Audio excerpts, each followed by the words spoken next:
Hi, I'm Jesper, and I'm the founder of calculations.tools. So let's look at the pay raise calculator to calculate your new salary both before and after taxes. So up top here, we have the actual calculator. And then down below the calculator, we'll have a lot of helpful content that will help you answer any of the questions you may have. You can gather some more information about the different rates, the standards, and so on. But let's just do a calculation here. So the calculator itself, you can do by either percentage or by amount. It's just a toggle between them. So first you would choose the currency that you want to use. Let's just take USD for this tutorial. Let's do 60K. And then you choose your pay period. It could be annual, weekly, monthly, bi-weekly. Let's just stick with annual for this tutorial.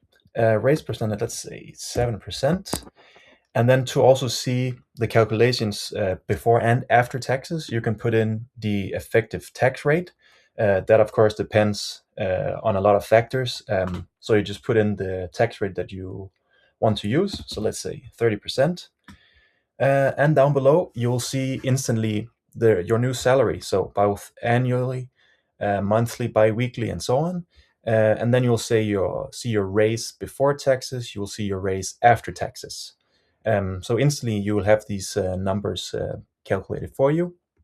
Just one pro tip here when using this calculator, because actually one thing most people get wrong when using this tool is comparing the raise percentage against inflation without adjusting it first. So for example, a 7% raise in a year with 6% inflation, for example, that's only 1% real gain. So the correct approach here would be first subtracting the current inflation rate from your raise percentage to find your real purchasing power increase.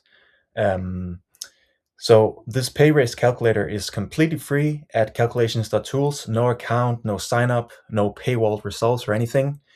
If you do have any questions using this pay raise calculator or any questions about pay raise in general, just leave the questions down below